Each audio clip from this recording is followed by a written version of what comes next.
Welcome, everyone. We are thrilled to have you join us for this live Tech Canada Deeper Insights webinar. My name is Colton Esser, and I am the Strategy and Research Supervisor here at Tech Canada. And today I am very pleased to introduce our speaker, Jim Harris. Jim was named Tech Canada's 2023 Speaker of the Year and has worked with tech for 30 years, making him the longest-serving Tech Canada speaker resource. Needless to say, he's a big supporter of Tech Canada's peer advisory and leadership development model, and Tech Canada members, in turn, are very big fans of his insights. I know I, too, personally am. Jim is one of North America's foremost thinkers on AI, GenAI tech, and disruptive innovation. He presents internationally at 60 in-person and virtual events a year, and has been ranked as one of North America's top 10 speakers by Association magazine. His clients, it's an incredible list. They include American Express, Barclays Bank, Canon, GM, IBM, Munich Re, the top 200 CIOs of India, the UK Cabinet Office, Swiss Re, Walmart, and Zurich Insurance. So incredible list there. In today's fast-paced and dynamic session, how AI can boost productivity by 10,000 times, use cases and actionable tools, Jim will be focusing, or he'll be providing proven practical strategies, tactics, and actionable tools. And he will highlight dozens of AI and Gen AI apps and case studies that improve customer satisfaction, dramatically shorten cycle times, increase sales, and cut costs. So really, what else can you ask for? The session will showcase benefits across various functions within an organization, including sales, marketing, customer service, and AR/AP. So needless to say, we're very excited to learn from Jim's extensive experience and gain insights that can transform our approach to productivity and innovation. So without further ado, please join me in welcoming Jim Harris. Jim, floor is all yours. Thanks, Colton. I am so excited to be here, and we're going to be talking about AI. We'll have a chance for questions in about 30 minutes, and then we'll go back into material and take questions again at the very end. I want you to be documenting your insights in the chat. So just hashtag I and type whatever your insight is from when we're taking this, and hashtag Q will queue up questions for 30 minutes from now. You can also upvote questions, and Stephen in the background is going to be monitoring that. So I want to start with a poll. If we can call up the first poll, it's really to thrive going forward. How much will AI change your firm and industry? So think about this. You know, what do you feel AI is going to do to your industry, to your company? So vote. And we will then, let's just end the poll. We've got a good smattering here. I'm going to end the poll, and we're going to share the results. Can you see them, gang? So there was a pretty even spread, 20, 40, 60, 80, and 100%. So this is great. So I'm going to start with this. We're going to talk about dozens of use cases. And here's the first one. I am so excited to be talking to you about AI and generative AI. Every single day, we're seeing mind-blowing new applications that are coming out that are literally transforming the way business works, the way government works, and the way society as a whole works. We're seeing use cases with productivity increases from 10x to 10,000x. That's incredible. We'll talk about dozens of applications, and this is the first one. 我很兴奋地和你讨论 AI 和生成 AI，每天都有令人两叹的。Does anybody speak Mandarin? 这些应用实际上 I'll skip over this one. Ich freue mich darauf, mit Ihnen über KI und generative KI zu sprechen. Anybody speak German? Allemagne? I won't play the full 30 seconds here. मुझे आपके साथ AI और generative AI के बारे में बात करके उत्साहित हो. Anybody speak Hindi here on the call? I know we have some people registered from, I think, Bangladesh. Estoy emocionado de hablar contigo sobre la IA. Anybody speak Spanish? Vemos Spanish, nuevas anyone? aplicaciones asombrosas que Je suis tellement excité de vous parler de l'IA et de l'IA générative. Chaque jour, nous voyons apparaître Est-ce des qu'il y a applications quelqu'un qui parle révolutionnaires français qui transforment littéralement sur la le façon dont webinaire? l'entreprise fonctionne. So just to say, this is a copyright presentation. But why is this important? Well, we have people on this call from Canada, the US, Philippines, the United Kingdom, South Africa, France, Switzerland, Bangladesh. And there are more than 200 mother tongues spoken here in Canada. We are the most cosmopolitan country in the world. And so what are the implications of my being able to take a video of any length and translate it into 30 different languages? I was working with a convenience store chain, and the majority of their franchisees are new immigrants who have English as a second language. What are the implications for FAQs if I can translate videos into any language? Now, the first time I used that application, a woman came up to me and said, "Your Mandarin was perfect." And I said, "Xie xie," which is the only word I know in Chinese, which is thank you. And then a German speaker came up and she said, "Wow, your German was amazing." And I said, "Danke," the only word I know in German. So it actually looks like I'm speaking those languages. So what are the implications for training and development? You know, I can stand in front of a green screen for just 5 minutes and have a 4 or 8K video record me, and it'll capture my voice and my visage and my typical hand movements. And then I can feed it an 80,000 word script, and it will create hours of training and development video.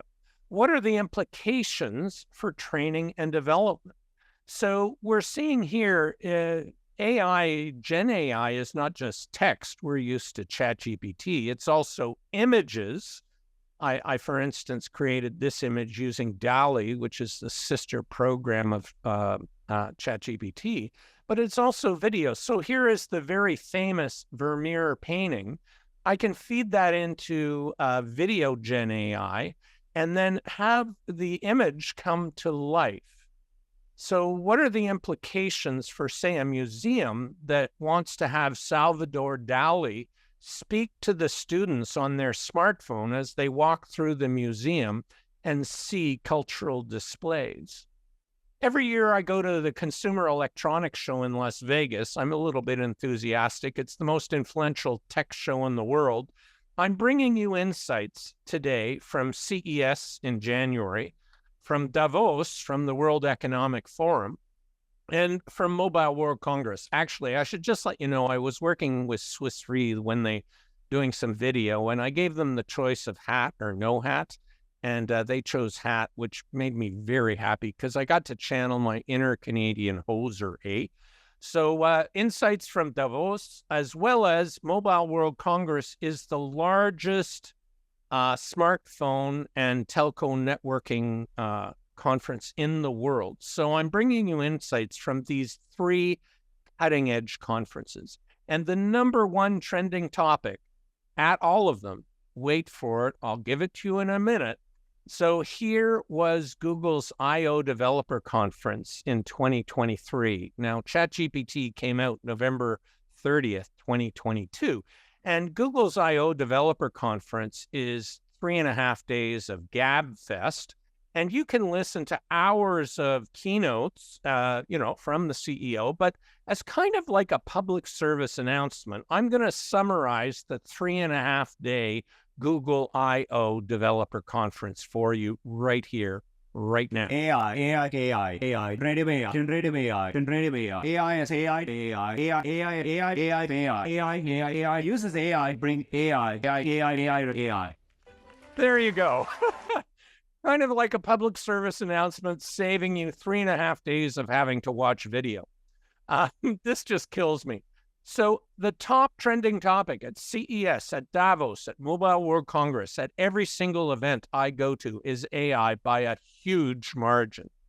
So the top searched page views on Wikipedia for all of 2023 was ChatGPT. And you look at Taylor Swift, is the most popular concert in the world's history with $1 billion of revenue. She's an amazing artist, but 2.5 times more people are searching GPT than are searching Taylor Swift on Wikipedia, which means this is a very sexy topic. I'm going to take you to the Consumer Electronics Show in Las Vegas. And on the left here is Pat Gesslinger, who's the CEO of Intel. And on the right is a NASDAQ reporter who is interviewing him. I want to play you a little 75-second clip from Pat. These AI use cases are demonstrating such extraordinary economic value, right? It isn't just that, we're going to make money or the other technology providers are going to make money associated with it. You're creating new economic value, right? We're taking use cases, and having 10, 100,000, 10,000x productivity improvements. This is stunning as a result. And because there's so much economic value in these use cases, the world is motivated to figure it out. Now, this is incredible. 10x to 10,000x productivity use cases. And so I decided I want to either prove or disprove Pat's assertion. So here's the first use case. We're looking at Kathy Wood's ARK Invest. I'm a big fan of Kathy. She's focuses on disruption on Wall Street. And here's from her Big Ideas report. Her team is looking at AI. And in 2020, compared to 2030, companies that use AI for programming, computer programming, will be 10x more productive than companies that don't. So today you can take a camera and take a picture of a competitor's website, and you can feed that picture into some programming AIs, and it will write all the HTML code for you instantly, saving you hours of work. Now, just as an aside, you don't want to use their colors. Like the neon green is terrible. So it's not AI or people, it's AI and people. So here's the base use case, 10x increase in productivity. Then in Davos, at the World Economic Forum, I put Pat Gesslinger's 10x to 10,000x to a panel. And one woman said, I am in advertising, and here's how it used to work. We'd listen to the client, their pain points, and we'd go away for 2 weeks and design a campaign with billboards and graphics and put them on foam core and come back and give a presentation to them with slogans. And I thought, that is so Mad Men. That is exactly Mad Men. In fact, my father was in advertising. He's not alive anymore. But this is exactly what they did in advertising. She said, today, rather than a team of people taking 2 weeks to do that, I do that all by myself with ChatGPT and Midjourney in 2 hours. And when you do the math on that, a whole team of people taking 2 weeks versus one person doing it all by themselves in 2 hours is a 1,000x increase in productivity. And then I went to Mobile World Congress, and on the right is the founder and CEO of DeepMind, which was bought by Google. And you'll recall that DeepMind AlphaGo beat Lee Sedol, the world's reigning Go champion, in 2016. Back in 97, IBM's Deep Blue beat Garry Kasparov in chess, but Go is infinitely more complex. So they took that. So I've been talking about AI for a long time, but it has really come into its prime time after the release of ChatGPT. Anyways, they took that AI and they focused it on proteins. Now, a protein is something that is essential for human survival. Our organs communicate with each other via proteins. And there's been a 50-year challenge trying to understand how any protein, once it's created, will fold into a 3D structure. A PhD student used to take 5 years of their entire career to understand one single protein. Well, AlphaFold, an AI dedicated to this challenge, does that same prediction in 2 seconds. And so AlphaFold has been able to analyze 200 million proteins, not just in the human body, but all animal life, and predict exactly how they will fold. And when you do the math on that, that is a billion X increase in productivity. I feel a Dr. Evil moment coming on, pinky finger to mouth. A billion X increase. Now, why is this important? Imagine that we could understand cancer to the point where we understand what point of a 3D protein is what initiates cancer at stage 0. AlphaFold is now using the same AI to predict which pharmacological products can bind to a protein in a single place to prevent cancer at stage 0. The reason you want one place is if you bind to 3 places, you get 2 side effects. So the AI is being used to take us and improve medical outcomes. And by the way, that billion hours of PhD time is a billion hours we didn't have. So in fact, we have proven out Pat Gesslinger's 10,000x by a squared factor, 10,000 times 10,000. So let's get back to ChatGPT for a second. It is the fastest adopted technology in the world's history. 100 million people began using it within 60 days of its launch. Microsoft, seeing this exponential explosion of adoption, invested $10 billion in ChatGPT, OpenAI, to take its interest up to 49%. Let's see whether that's been a good investment. Well, way back when they invested, Microsoft was worth $1.7 trillion. In the intervening year and a bit, it has gone up by $1.7 trillion. That's double. So that $10 billion investment had a 170x ROI. I would say that was the best investment Microsoft has ever made in its entire existence. So let's turn to AI. McKinsey, the global management consulting firm, says AI will create up to $4.4 trillion of value every single year by 2030. And it looks at the use cases for every different industry. Now, this is a great reason to be subscribed to this webinar. You're going to be able to come and look at this afterwards. In the same report of July 2023, here's a real kicker. McKinsey says 30% of current U.S. work will be automated in whole or part by 2030. So this is why 50% of the population, the working population in North America, fears AI. Job loss is a huge thing. This has profound implications for firms, for tech members. We're going to talk about this, but let's look at a couple more slides before we come to the need for training. So Boston Consulting Group and Harvard gave AI tools to 759 white-collar consultants. And they were using these tools, they produced 12% more work, 25% faster with 40% higher quality. Those are absolutely stunning numbers. Not only that, this is performance before at the top. So you can see a normal standard distribution. Your high performers are in dark green, and your low performers below the average are in light green. Insight number 1, when they had AI tools, everybody's performance improved. Insight number 1, very important. But insight number 2 is equally surprising and shocking. The lower performers had the biggest improvement. So you have new employees, you can use these AI tools like ChatGPT for training and development. I can pay thousands of dollars to go to a community college to learn Python, the most widely used computer language in the world.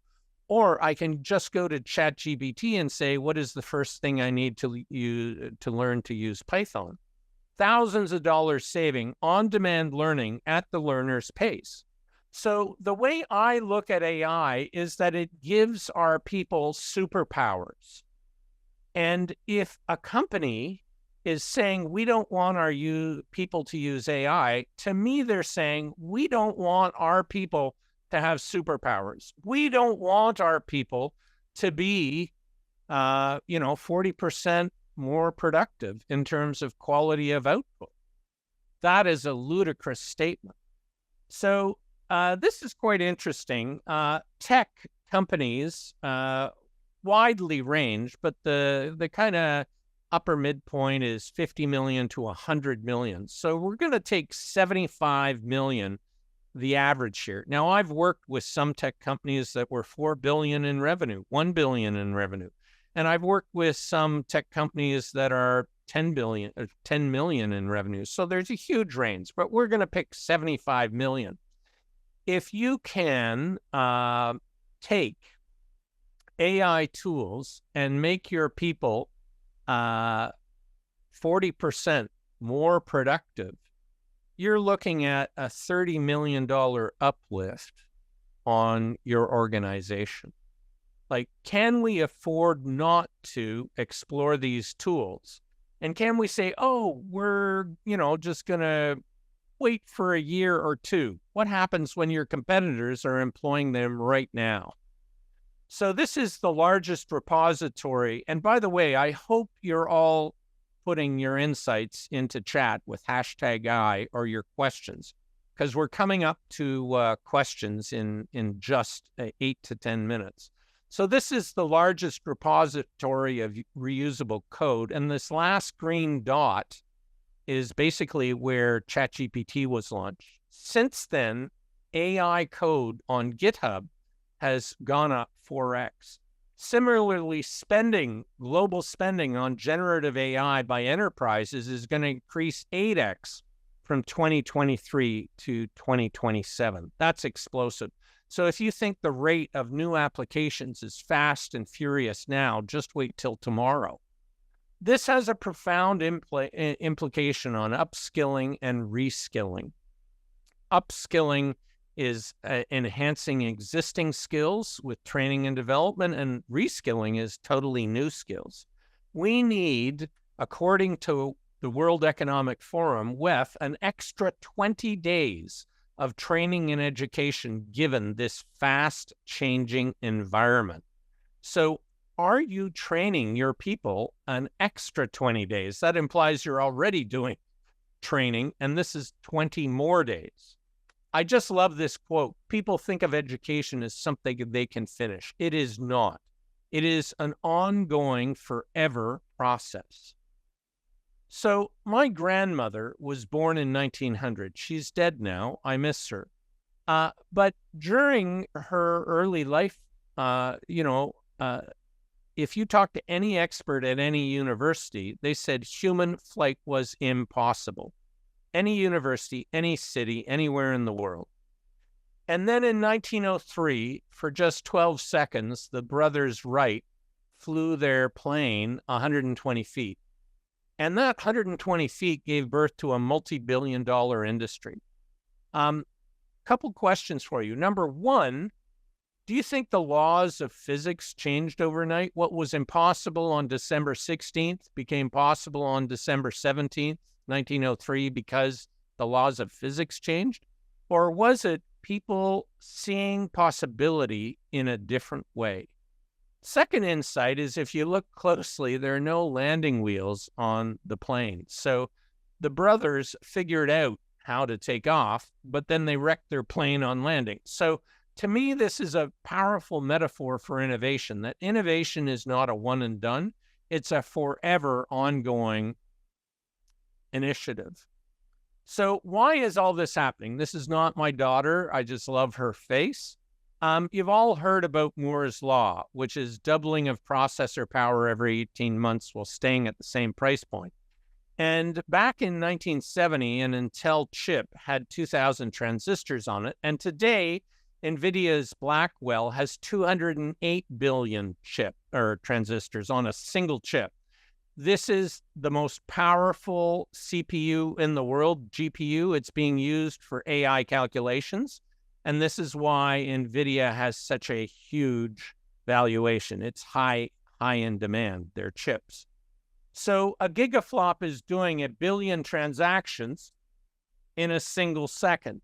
And the year I was born, 1961, a gigaflop was $164 billion on mainframes. And today, a gigaflop is a single cent. And that is so 2024 a figure. It's going down from there.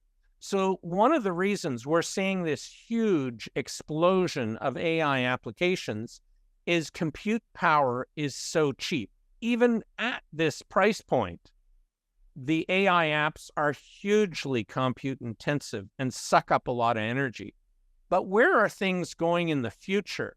This is NVIDIA's Blackwell has increased 1,000x in power in 8 years. And so when you do the math on that, 8 years is 1,000. So 8 times 8 times 8 times 8, or in other words, 8 to the power of 4 is 1 trillion-fold increase in power in just 32 years. So it took 63 years to increase by 1 trillion. That is being halved now. So if you think the AI applications are wild right now, they're going to be far wilder in 3 years, 5 years, 8 years. Does anybody know what the Turing test is? Just key it into the chat if you do. And we might give you out a prize later for whoever gets the best description. I'm just going to jump in and say, if you're dealing with an entity and you're not sure whether it's a person or a computer, but after dealing with it, you say, oh yeah, that was a person. That computer has passed the Turing test. So with that in mind, let's listen to the CEO of Google. And this is maybe 4 or 5 years old. Even in the US, 60% of small businesses don't have an online booking system set up. We think AI can help with this problem. So let's go back to this example. Let's say you want to ask Google to make you a haircut appointment on Tuesday between 10 and noon. What happens is the Google Assistant makes the calls seamlessly in the background for you. So what you're going to hear is the Google Assistant actually calling a real salon to schedule the appointment for you. Let's listen.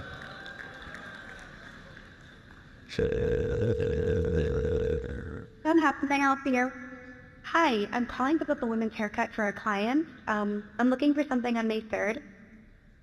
Sure, give me 1 second. Sure, what time are you looking for around? At 12 p.m. We do not have a 12 p.m. available. The closest we have to that is a 1:15. Do you have anything between 10 a.m. and 12 p.m.? Depending on what service she would like. What service is she looking for? Just a woman's haircut for now? Okay, we have at 10 o'clock. 10 a.m. is fine. Okay, what's her first name? The first name is Lisa. Okay, perfect. So I will see Lisa at 10 o'clock on May 3rd. Okay, great. Thanks, great. Have a great day. Bye. So did that pass the Turing test for you? It blows me away. Imagine you had an AI working 24/365, booking your haircuts or your, flights. Or imagine your company had an AI answering customer queries 24/365 that was so smooth that they didn't know it wasn't an AI. Now, has anybody seen the movie Her? It's with Joaquin Phoenix, and he falls in love with an OS, an operating system of his phone, tablet, and computer.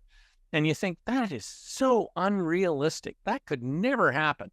Well, first off, the AI is voiced by Scarlett Johansson, and Scarlett is very flirty, so I kind of get it. But you think that is such science fiction. That could never happen. Well, I want to introduce you to Karen Marjorie, who is a 23-year-old Snapchat influencer who has 2.6 million followers. And her team took the developer model of ChatGPT and fed her 2,000 hours of YouTube video into it, every social media post she's ever put up. And they created Karen.ai, the virtual girlfriend that you can interact with for $1 a minute. Any guesses as to what the run rate is of Karen's business? And she's not actually talking to anyone. It's $5 million a year. Now, there is a little bit of a cringe factor on this. I get that. But the reason I cite this is that if you don't think you can have an AI that empathetically interacts with your customers, think again. We're going to see a lot more of this because in 2020, OpenAI would have had to spend $4.6 million to train ChatGPT. That's falling at 70% a year, year over year. This is Kathy Wood's ARK Invest here. By the end of 2022, it was $450,000 to train an AI like GPT. Karen.ai spent $200,000, but here's the real kicker. Look at this. By 2030, it'll be $30 for your company to train a chatbot that is human-like. So it's not a question if your company is going to have an AI answering customer queries or doing work. The question is when. So I was on a TV show, and the woman in the center in red is the host. And this was all about AI. She's a very public persona, and somebody had used an AI to train on her voice, and then her family got a phone call from her saying, hey, I've rolled the SUV, it's burnt, it was on fire, I've been taken to the hospital, my wallet burned up, I need you to send money to the hospital. So we're going to see deep fakes, and we need to defend against them. So in her family, they have a safe word, and I'm going to make one up, jalapeno peppers. If I don't actually say jalapeno peppers in the phone call, it's not actually me calling asking for money. So have you trained all your people in cybersecurity and the impact of AI on our future?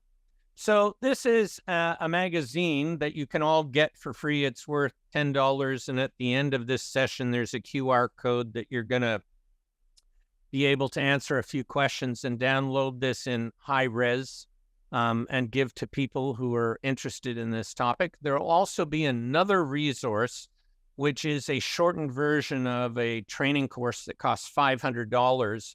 You'll be able to access it in the future, but only if you use the QR code at the end of this thing and answer a couple of questions. So my question here is, this magazine, they sent a professional photographer to my office to take 300 photos of me, and this is the one they picked. Like, good luck. So I think my time as a model on the runways of Paris and Milan is over before it began.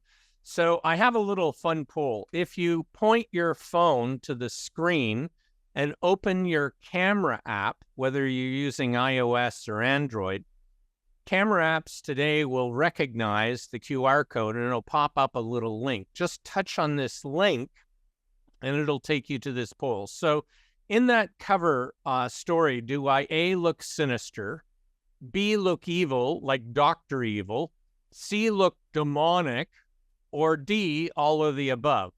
Now, only 18 of us have voted, 24, all of the above is winning. For anybody who doesn't know how to use a QR code, can you, Colton, just pop up, or Stephen, can you pop up the Zoom poll so anybody who doesn't have a way to read that QR code can also participate in this thing? So you're going to see the poll. And for anybody who's online but can't use this QR code, boom. So this is fun. All of the above has been winning. So we're going to come back and take some questions. I have some ways to prime the pump, which is, what struck you most profoundly in this first segment? What are you going to have to do differently? What are the implications for your business? We're going to have some fun here with these questions.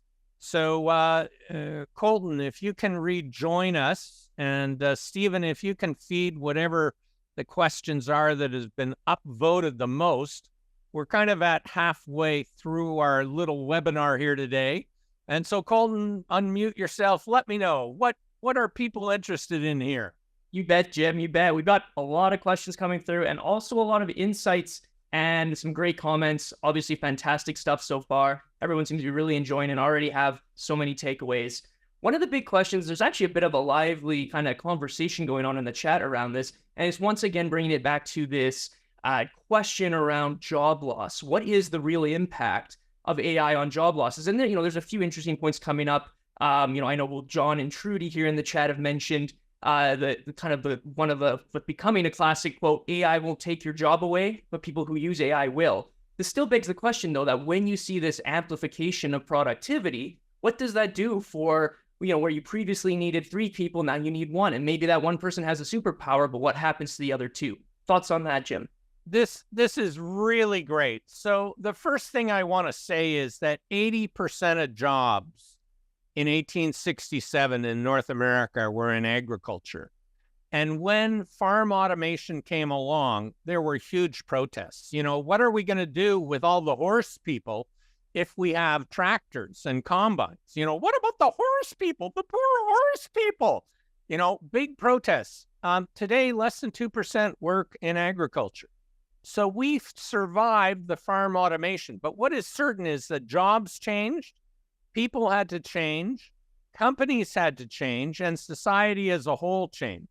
So this is really a story about change. I'll give you another example. In 1900, there were, or in 1896, there were 632 horse-drawn carriage companies in New York and New Jersey. And after the automobile came out from Henry Ford, 10 years later, there were only 15 companies left. And 15 years later, there were none. So not a single buggy maker survived. So this is not a story about, the technology. It's a story about change. We have to change, whether we like it or not. We have to embrace these technologies. AI, companies that use AI are going to outperform those that don't. So think about those superpowers. Imagine your people are 40% more productive on average in a $75 million company. That's like a $37 million uplift on a $75 million company. Can you afford not to embrace that? Can you say, I don't need to do that this year. I'm kind of nervous about it. Maybe next year, maybe in 2026, we're going to explore AI. Market share lost by then. This is why this is the hottest topic for Tech Canada.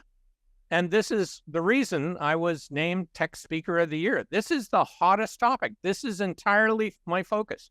Now, I've been talking about AI since 2017, even back in 1997 with Gary Kasparov, but it has hit prime time. That's excellent. And, rate of change, that change component is always the biggest thing. It's always something that's occurring. It's just AI is happening at such a disruptive pace. And the other thing too, with any new technology, there's always going to be new challenges that open up because of it. So perhaps job market then shifts to try and fill in those gaps on those new challenges that emerge. Excellent. Thanks for your insight, Jim. Next big question that's kind of coming through. We've seen this appear in multiple places. And the broad category is really just governance. So, we talk about trust and verification of the data that's coming out. And, we have seen some moments in recent history of, false or unverified information coming out publicly. Anything around intellectual property, copyright, there's a lot of stuff that's occurring right now in this space. So, Jim, what are your thoughts on what this governance structure should look like for AI, or should it? And, what are the possible implications of that? First off, I'd say we need an industrial scale level of training. Your people are if they're skew younger, they're already using AI tools. But what are the terms of service of those tools? So there were Samsung engineers who tuned their proprietary computer code for Android using an AI, and it did tune it. But they released into the wild their secret proprietary code. So bad engineer. So have you I see that as a failure of leadership for not having trained every single person in AI, not having trained every single person in cybersecurity. that is the responsibility of leadership. So have you trained all your people? Remember, Wef said, given the rapid change, we need 20 extra days of training. And we'll talk about this at the back end. But to get that 40% uplift, to get that $37.5 million increased value on a $75 million tech company, you need to train all your people. You can't just say, hey, here's a new tool, go figure it out on your own. Like, go learn Russian. It takes 400 hours to learn Russian. Shouldn't we accelerate that process? Have, reputable boot camps around it? And I'll be talking about a boot camp at the end of today's session, by the way. Excellent. Yeah, thank you for that. Quite a few questions even coming in, just spurring from that conversation. I'm going to try and keep up with them all here and maybe combine a few, but a lot's coming out about the actual practical application of this. So there's a few pieces going on. The first is, how does a leader of a small business address this, this disconnect maybe between where staff are at and the training necessary? So any common resources or even just best practices to get there. And the other side, which might even be a better starting point, Jim, I'll give the sort of second part, is where do you start? So where does the individual leader, how do they wrap their head around the change that's occurring and not only understand that, but understand what that means for their business and where they need to get to with themselves and their staff? So I am such a fan of tech. Tech has a saying, work on your business, not in your business, which really means don't be so deep in the weeds of day-to-day operations that you lose sight of the big picture and of strategy. Your role as a CEO, as a CXO, is to ensure the best practices of the organization. That's where systems and structures come into it. And Deming said 94% of problems are due to bad systems and structures, not bad people. So that Samsung engineer failure was a failure of leadership and systems and structures around training and development for its people. That's how I see that. So you can't have all the answers as the CEO or the CXO, right?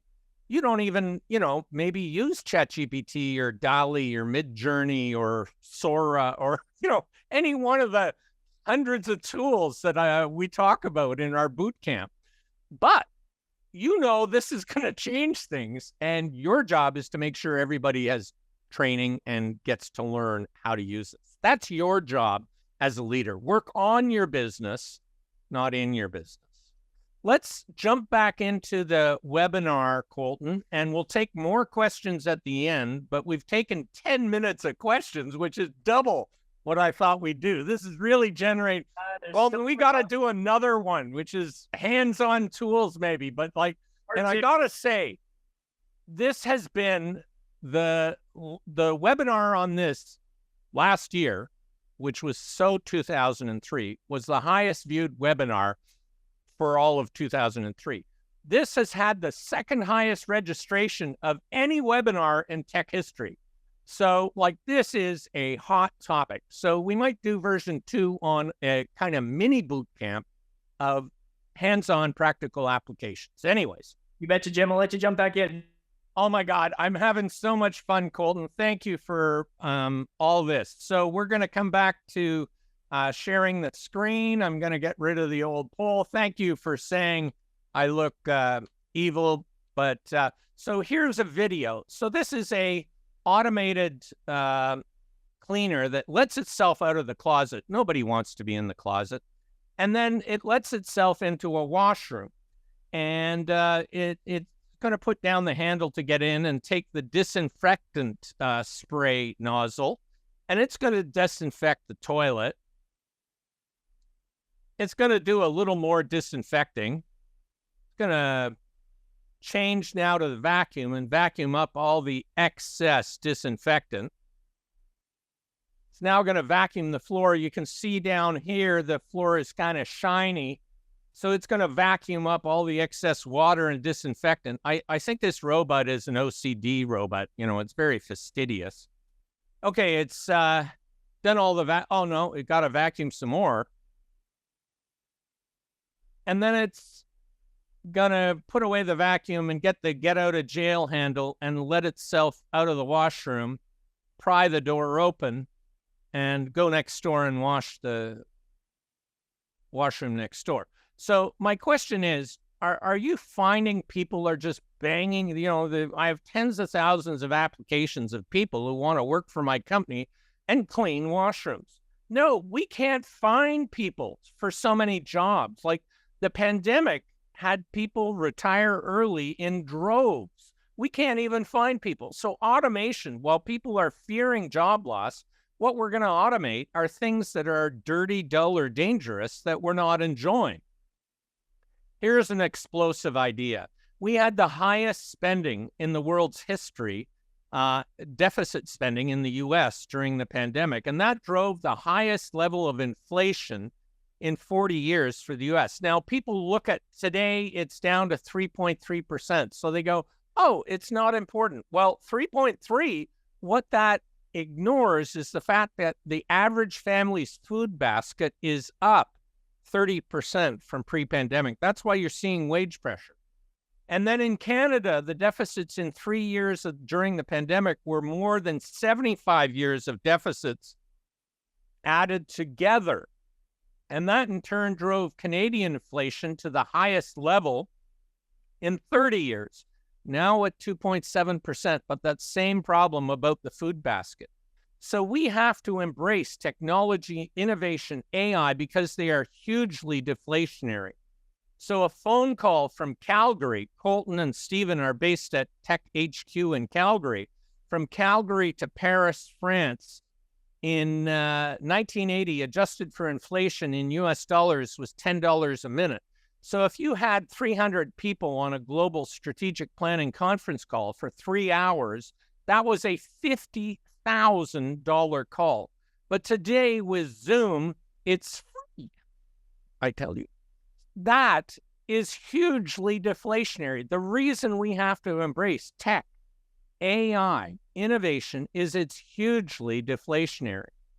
And it's not just the deflationary benefit, it's also about speed. So this is how long it took different technologies to reach 50 million customers. It took the airline industry 68 years, and it took Pokemon Go just 19 days. So my question is, are you changing as fast as the technology is, as fast as the market demand is, as fast as your customers expect you to? If I can order something from Amazon online after this webinar and have it at my door tomorrow morning, do I bring that expectation with me to your company and industry? Absolutely. Now, I can hear what some people are saying. They're saying, Jim, Pokemon Go is a game. That is so unfair a comparison. Okay, well, ChatGPT then, 50 days to reach 50 million customers. We do not have the luxury of dillying and dallying and deciding to implement AI in our company. There's a saying that speed is God and time is the devil in Silicon Valley. We can't wait another year, 2 years until we decide to do something about AI. I want to talk about the job loss from just another perspective. So this is me in Davos channeling my inner Canadian hoser with the toque. And I was working with Swiss Re, the second largest reinsurance firm, and we were talking about AI and the future of work. I don't know if you're aware, but 100,000 nurses quit the profession in the US, the healthcare system, during the pandemic. They were working double and triple shifts. They were getting burned out. Some got COVID. Some got long COVID. Some just said, I don't need this. I'm out of here.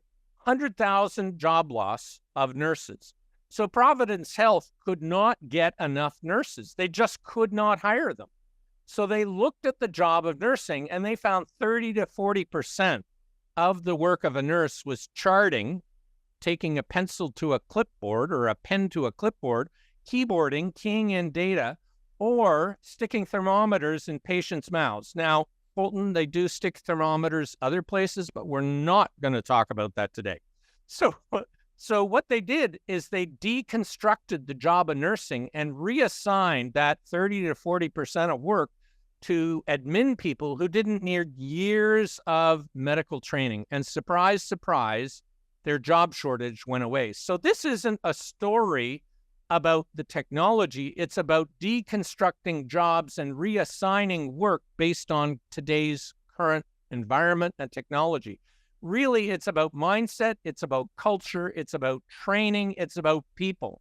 So while you might think today's webinar is all about tech and AI innovation, it is more about cultural transformation. And today there are 2 million job openings in the healthcare system in the US that cannot be filled. So we need AI. AI can actually save $386 billion a year in wasted admin in the US healthcare system. We have to embrace AI because we can't find those 2 million people, including nurses. Now, I've been talking about AI. This is, you can go back and look at it. This will be a resource I'll send to you afterwards. This is an AI talk from 2016 or 2017, I think, on AI. I've been talking about it for a long time. I was talking about autonomous vehicles, how they'll disrupt dozens of industries. And after this talk, also Peter Diamandis, Salim Ismail, Diane Francis were on this panel. But people came, I was talking about how driverless taxis, like fleets of Uber and Lyft, but with no driver, would disrupt dozens of industries. And people came up to me and said, Jim, I just have to tell you that will never happen. Well, I got to take you to Phoenix, Arizona, where Waymo is running this. Just watch this. So here's a young couple. They get into the Waymo taxi, but oh my God, nobody is driving. There's nobody behind the wheel. Look at that. And this isn't just happening in Phoenix. It's happening in San Fran, Austin, Texas, dozens of Chinese cities. And so people say it will never happen. No, it's already happening. So I want to say the future is already here. It's just not evenly distributed, meaning it's here, it's in Phoenix, but it might not be in Calgary or Toronto yet. So we have to look to the future where it's happening already and understand how it's going to transform our company, our industry. So AI will have different impacts on different functions within an organization. And you can see IT will be one of the most heavily influenced. Finance, huge amount. I want to give you an example. Somebody said to me, we had our accounts receivable, accounts payable person go on mat leave. And it's tough enough finding a person for a full-time job, let alone a 9-month thing. And then who knows whether they're going to come back. One of the juniors in the company said, why don't we find an AR/AP, accounts receivable, accounts payable bot? They did. They paid 15 grand for it, and it does 80% of the work. So if the person does come back from mat leave, they're going to be able to grow the company without having to grow the AR/AP team. So it's not about laying people off. It's about enhancing the productivity and growing the top line. I was at a conference. I was a keynoter with independent insurance agents, and after me was CJ, who owns an insurance brokerage that sells life insurance and many other forms of insurance, and he has automated the process. So you can go onto his website at 4 a.m. You key in, I want life insurance. Here's my age. Here's my total equity, what I owe on my home, total debt, my number of dependents. It sends that data out to ChatGPT and says how much life insurance coverage, given these dependents, should this individual carry, comes back with a number. Then he goes out with that number and all the data to the most tech-forward life broker in the US and says, give me 10 quotes, comes back 1 second later. He takes the least expensive quote and then says to GPT, write me a selling letter, why you should carry this much coverage, why you should deal with us. Here's our customer service. And by the way, if you want to bind right now at 4 a.m., here's the DocuSign document. Or if you'd rather call us at 9 a.m. And the thing is that, boom, will CJ outperform every other life insurance brokerage in Tennessee and the US? The answer is yes, because he's 24/365. One of the insights, this is basically you get an instant quote. So 3 seconds after you punched all your data into the web, you have that email in your inbox from CJ's company. I won't go through this. I've basically told you what the Zap was, but one of the insights CJ had is that 85% of people who get quotes, not just for life, but PNC, car, home, 85% of them never transact. What if your sales and marketing staff don't have to do 85% of the work they're currently doing, and they can just focus on the 15% who actually bind? You would increase the effectiveness of your sales team by 600%. What is 600% uplift worth to your company? A charity used to sample 2.5% of all their fundraising calls. But if you record all of them by VoIP, in other words, it's digital, you can use AI to transcribe every single word, analyze for sentiment, like tell me anybody who gets angry, whether it's our CSR or the prospect, and then surface those angry calls to us so we nip problems in the bud. That's the negative. Or you could say, give me an analysis of my best CSR who has the highest donation rate, and tell me what words they use and phrases in response, and prompt our average sales reps so we improve our donations for this charity by 2 to 3x. Wow. So you can use AI for the negative or the positive. These are 2 headshots I did, but they're entirely generated by AI. It's not the $500 that I save by going to the photographer. If I am a CEO of a $75 million company, it's the $20,000 of taking those hours off that is really the issue. This is my, which do you like, number 1 or number 2? Just pop it in the chat. This is my dad's antique brace. This is how he used to drill holes. But none of the companies that made braces survived when electrification came along. Well, that's drill is so 2000. Electrification changed everything. So we're coming to the end here. If you want to get the magazine and an invitation to a $500 complimentary short version of a first session of a boot camp, answer these questions. Point your smartphone to the screen and answer these questions, and you'll be able to, 1, download in high res the $10 magazine, and in a week or 2, I'll send you a link to a short introductory course from our boot camp on AI that will you'll be able to take or give to your people. It's been an honor to work with tech for 30 years, and it was an honor to be named the Tech Resource of the Year in February. You can connect with me on LinkedIn, and I'm going to come back to Colton, and I know we're at time. Can we run a little bit over, Colton? We're going to take a few extra minutes here, Jim. I know that we might lose a couple people off the call here, but there's just been so many great questions come through, so much engagement on this webinar. We'd be doing a disservice if we didn't give a little bit more capacity just to answer a couple questions here. Woo-hoo! So we've got a little list, but only a few here. So we'll just kind of run through them as quick as we can. What are your thoughts about the statement that AI is ready, but organizational data is not ready? So that's the big question, right? It's that garbage in, garbage out piece. Yeah. So again, it depends on the AI use case. And this is, so for instance, I used to have an executive assistant who would sit with me in meetings with clients with a computer and take minutes, okay? And she'd do that, and then she'd clean them all up and then send them to everyone with action item lists.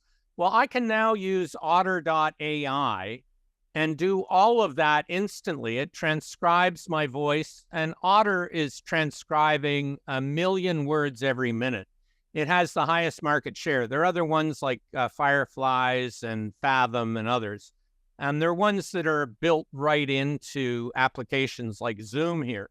But that's for $20 US a month. What was an EA worth full time, to sit and transcribe my minutes? Like, that's a huge example of a productivity increase. And I don't have to be into data cleanliness and look at my data lake before I begin doing that.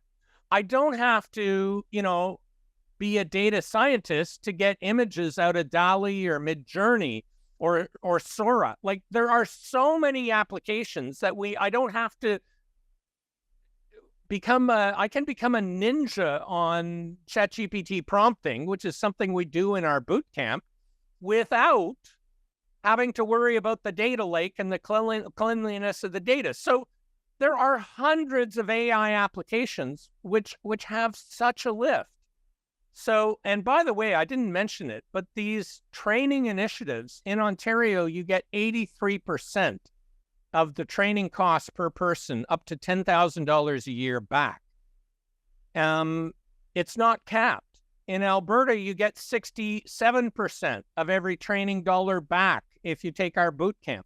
Now, that is capped at $300,000. You can only get $300,000 back, Colton. It is a sad, sad story in Alberta. Only $300,000 for an entrepreneur.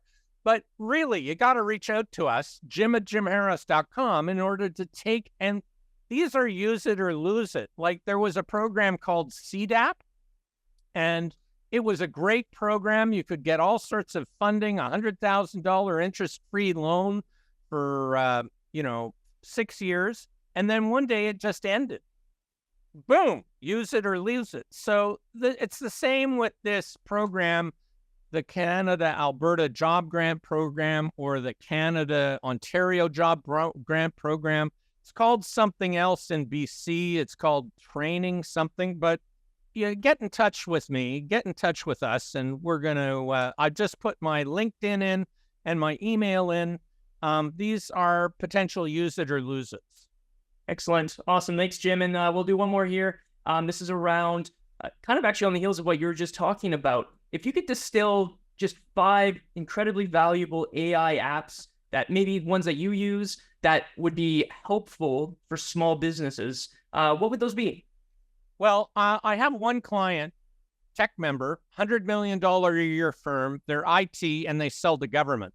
They have a team of 6 people that do government RFPs, right? Well, with ChatGPT-4, you can take a 60-page document from the government, feed it in, because you can upload them in 4. That's the paid version, and say, summarize the 12 key points to win this RFP. And 1 second later, you have a 3-page document with 12 points. And then you say, write me the first draft of a winning RFP, given we're in IT. These are the systems we're operating with. It's government procurement. And 1 second later, you have a 12-page document. You begin with 50 to 90% of the way there. You do not submit that. No. But you start with 50 to 90% of the way there. Imagine for a $100 million company, you have doubled the effectiveness of your sales, but the quality is higher too. So imagine your sales go up 2.5x, 3x. That is worth $100 million to $150 million. Can you sit, if you're in sales and marketing, and wait for a couple of years to say, okay, then we'll get serious about this stuff? No, the uplift is so revolutionary. But what you need to do is make sure everyone understands the terms of use, because if I'm using the public version of GPT, it's very different than if I'm using Copilot. Microsoft has no interest in putting my data out to my competitors and the rest of the world. So we have to have this training. Gotcha. Awesome. Thanks so much, Jim. There's one more question that I think is on everyone's mind coming out of this. Are we speaking to the real Jim Harris? Or are we speaking? Oh my God. So you are now, but at the start of the thing, the first thing was me, okay? The one in English. But then when it was in Mandarin, it was my image being AI generated. It actually looked like I was speaking Mandarin, but I wasn't. It looked like I was speaking German, but I wasn't. So, but it was so good, you couldn't tell that it wasn't me speaking Mandarin. So I got to tell you right now, Colton, this is the real Jim Harris. It is really me. Excellent. Good to know. Good to know. It was pretty amazing to see that stuff at the beginning. Well, thank you so much, Jim. We really do appreciate all of your valuable insights today on AI's essential role in productivity, and of course, how business leaders can start to leverage it to really reach new heights within their business. And maybe not even, to reach those heights, but you could argue that it's a necessity at this point. Thank you to everyone who tuned in live today for this Tech Canada Deeper Insights webinar. If you missed it, or if you'd like to go back and rewatch the great information shared by Jim, because there was a lot of it today, you can find a recording of this webinar at Tech Canada's website, tec-canada.com, or on our YouTube channel. And with that, we here at Tech Canada wish everyone a great rest of the day. And once again, Jim, thank you so much. Oh my, Colton, Stephen, thank you so much. And I just got to say, I love tech. I've been working with tech for 30 years. It is the most amazing group that is helping entrepreneurs dramatically improve their performance. If you're not part of tech already, explore getting part of it. Thanks, Jim. And tech loves you back, that's for sure. Awesome. Thanks, everyone. Have a great rest of the day.